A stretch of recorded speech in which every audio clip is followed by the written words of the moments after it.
시청자 여러분 안녕하십니까? 헬로티비 뉴스입니다. 우리 경제가 좀처럼 살아날 기미가 보이지 않고 있는데요. 그 가운데서도 음식점을 운영하는 사장님들이 가장 힘들다는 통계가 나왔습니다. 경기도 시장상권진흥원 자료에 따르면 음식점은 개업 후 1년 안에 폐업하는 비율이 10곳 중 3곳이었는데요. 지자체마다 소상공인을 지원하기 위한 대책을 내놓고 있지만 언발의 오줌 누기라는 지적입니다. 보도에 백영선 기자입니다. 김포시청에 있는 사우동 상가 지역입니다. 빈 점포들을 쉽게 찾아볼 수 있습니다. 먹자골목 상인은 손님이 반으로 줄었다며 장사를 포기하는 가게들이 늘고 있다고 말합니다.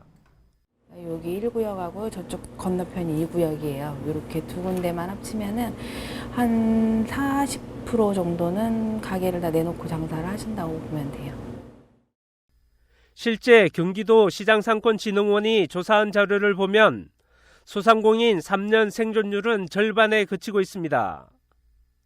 그중에서도 음식점이 가장 심각한데 1년 안에 문을 닫는 가게는 10곳 중 3곳이고 3년 생존율은 41%에 그치고 있습니다.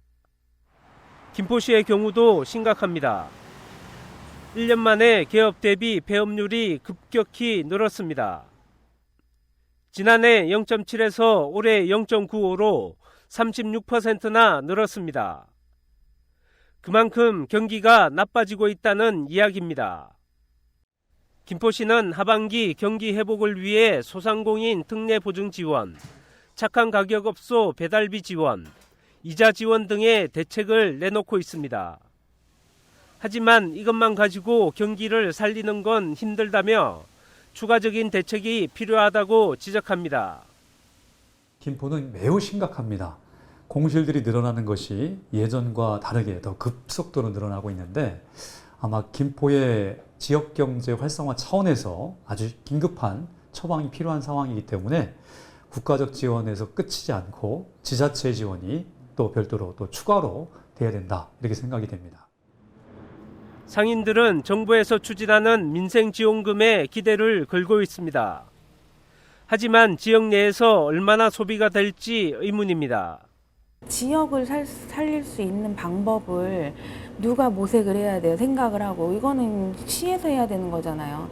그럼 정부에서 뭐 20만 원, 25만 원이라는 지원금을 준다고 하면은 이거를 우리 지역을 내수 경기를 살릴 수 있게끔 지역에서 쓸 수 있게 방법을 찾아보자.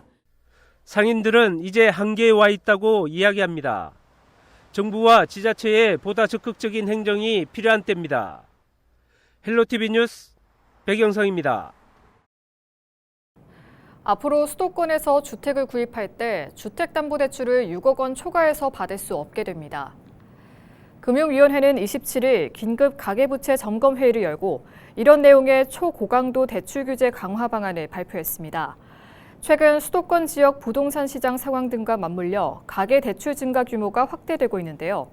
이에 따라 금융당국은 대출 억제를 위해 주담대의 최대 한도를 제한하기로 한 겁니다. 우선 수도권 규제 지역에서 주택 구입 시 주담대를 6억 원 초과해서 받을 수 없습니다. 수도권 주택을 구입하고 주담대를 받은 경우 6개월 이내 전입 의무가 부과됩니다.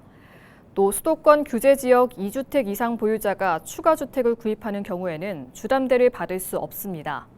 수도권 주택에 대한 생활자금 목적 대출은 1억 원 한도로 제한되며 신용대출은 연소득 이내 제한 등도 일제히 적용하기로 했습니다. 금융당국은 대출 수요가 쏠리는 현상을 최소화하기 위해 이번 조치를 오는 28일부터 즉시 적용할 방침입니다. 유정복 인천시장이 시민과의 소통에 나섰습니다. 인천시는 부평 아트센터 해누리극장에서 일반 시민과 주요 직능단체 회원 등 800여 명이 참석한 가운데 생생시정 바로알기 행사를 진행했다고 밝혔습니다. 생생시정 바로알기는 인천에 살면서도 시민들이 잘 알지 못하거나 오해하고 있는 정책과 시정 정보를 바로잡고 인천의 현재와 미래 비전에 대한 이해를 높여 시민의 자긍심을 고취하기 위한 소통 프로그램인데요. 시민 행복 탐험대를 테마로 유정복 시장이 직접 나침반이 되어 시민들과 함께 시정의 여정을 떠나는 형식입니다.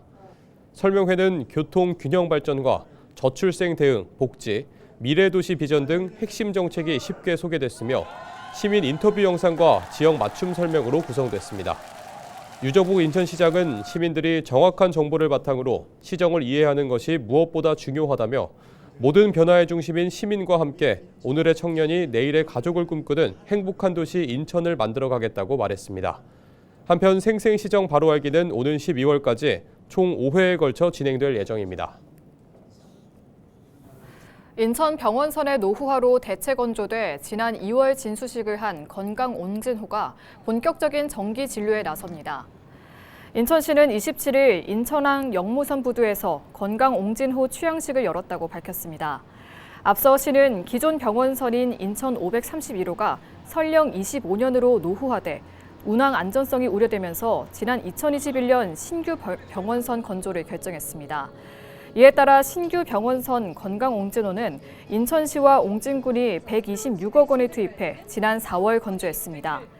규모는 길이 47.2m, 폭 8.4m, 깊이 3.6m로 최대 44명까지 승선이 가능하며 시간당 최대 46km까지 속도를 낼 수 있습니다. 신규 병원선 운영으로 기존 옹진군의 3개면, 9개 도서 지역에서 6개면, 17개 도서로 서비스 지역이 확대되며 진료 과목도 기존보다 늘어나게 됩니다. 건강 옹진호는 공보의 3명과 간호사, 임상병리사, 물리치료사와 방사선사 등 7명의 진료 인력이 탑승해 연 44회, 132일 운항할 예정입니다.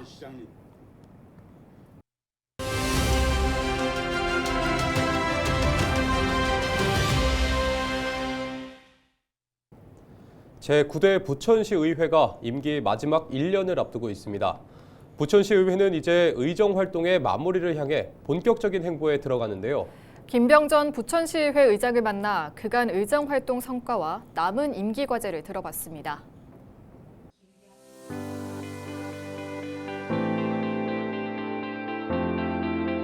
제9대 후반기 부천시 의회의 지난 1년은 시민과 동행한 365일이었다고 생각합니다. 소통으로 하나 되는 의회, 시민과 함께하는 의회를 의정 목표로 삼고 민생 중심의 의정 활동을 펼쳐왔습니다. 입법, 견제, 정책 제안까지 모든 활동의 중심에 시민의 목소리를 두었습니다. 특히 생활과 밀접한 조례, 제정에 힘쓰며 행정사무감사와 시정 질문을 통해 시정의 방향을 바로잡는 데 집중했습니다. 그 결과 524건의 시정 개선 사항을 발굴하고 199건의 안건을 처리했습니다.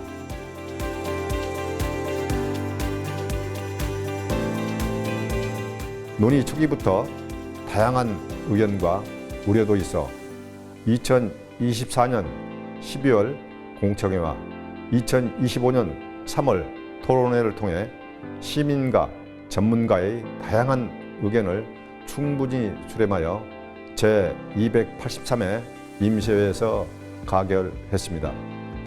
무엇보다 시민이 직접 발의하고 전문가와 함께 열린 토론의 장에서 장단점 및 미비점을 보완하여 만든 조례가 실제로 통과된 첫 사례라는 점에서 지방자치 의미 있는 이정표가 되었다고 생각합니다. 이재명 정부의 핵심 의료 공약은 지역 필수 공공의료 강화로 이는 공공의료원을 확대하겠다는 구상입니다. 이 조례와 별개로 부천시 의회도 새 정부의 구상에 발맞춰 국회의원, 도의원들과 협력하여 도립의료원이나 국립의료원을 유치하는 방안도 함께 검토해 나가겠습니다.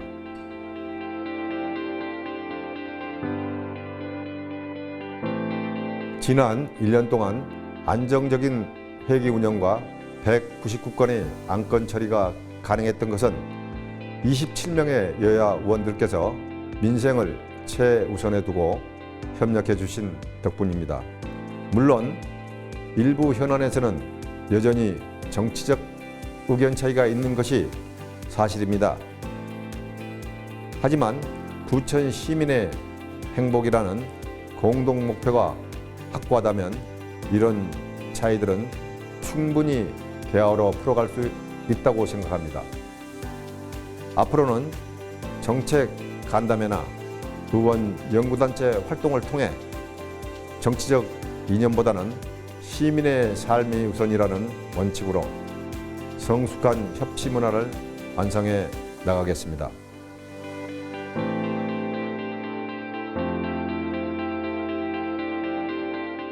시민이 체감할 수 있도록 지역화폐 확대에 따른 지역 경제 활성화, 원도심 주거단지 조성에 따른 도시 균형 발전, 교육 및 복지 인프라 강화, 경인선 지하와 GTX-B D노선, 준 고속열차인 KTX 이음열차의 소사역 정차, 대장 홍대선 착공 등 대중교통망 확대를 위해 전폭적으로 지원하겠습니다. 시민과 함께 더 나은 부천의 내일을 준비하는 시간이 되도록 끝까지 책임 있게 마무리하겠습니다. 부천 시민 여러분 사랑합니다. 감사합니다. 얼마 전 열린 김포시의회 시정질문에서 서울 5호선 김포 연장 문제가 아무것도 해결되지 않았다는 지적이 있었습니다. 반면 김병수 김포시장은 5호선 연장 공약을 100% 이행 완료했다는 입장인데요. 3년 전 김병수 시장이 했던 발언과 현재 발언, 영상 리포트로 보시겠습니다. 이 공약을 한 부분에 대해서는 어쨌든 가급적 다 지키려고 노력한다는 거. 그리고 가시적으로 한두 가지는 저희가 분명히 보여드릴 것이고요. 그 대표적으로 말씀드렸지 않습니까? 지하철 5선 같은 경우 우리가 4년 내에 착공 계획 못 잡으면 다음에 붙여나겠다고. 우리 국민의힘의 그 선출직 모두가 선언했습니다. 지하철 5선, 이게 5호선이 아닐 수도 있습니다. 뭐 9호선도 될 수 있죠. 서울 중전철이 김포로 들어오는 착공 계획 못 잡으면 제가 4년 뒤에 민선 9기는 아무도 출마하지 않겠다고 그렇게 각오를 밝혔습니다. 이게 정치 쇼가 아니고 진짜로 하겠다는 겁니다.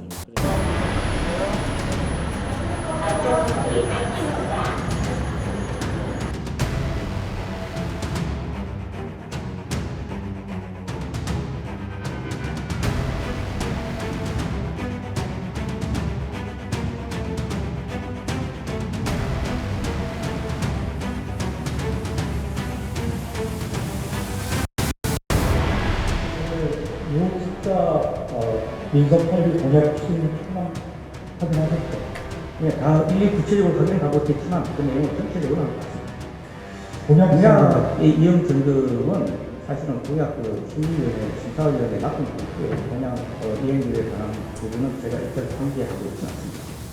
인천시 패싱과 건폐장 자진 수용으로 인한 전략 실패다. 오늘날 우리의 현실은 아직도 아무것도 확정된 것이 없다. 노선도 건폐장도 예비 타당성 결과도 그 어떤 것도 정확한 것 없이 불확실성만 남았다. 일단 건폐장 이전을 합의를 해주고 물불을 켜고 그다음에 컴팩트 식지 신도시 조성을 물토벌 하여금 개발 발표시키고 그 이후에 주변에 있는 개발 사업을 속도를 가속화시키고 그런 작업들을 해왔습니다. 그 스포 그 내용만 해도 스포라고 생각하고요.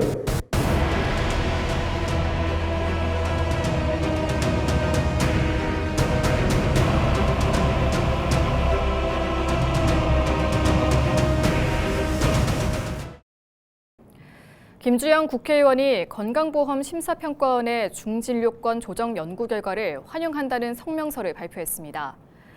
건강보험 심사평가원은 최근 김포시가 고양시와 묶여있던 중진료권을 강화군과 함께 별도의 중진료권으로 조정해야 한다는 연구 결과를 내놨습니다. 김주영 의원은 이 연구 결과를 정부가 적극 수용해 병상 수급 기본 계획을 변경할 것을 요구했습니다. 또 김포시와 인하대병원은 김포 풍무 역세권에 메디컬 센터와 의과대학원 설립을 적극 추진해야 한다고 말했습니다. 나아가 보건복지부는 김포 강화 중진료권의 의료 불균형 해소를 위해 정책 전환 및 제도적 지원을 아끼지 말아야 한다고 주장했습니다. 뉴스를 마칩니다. 고맙습니다.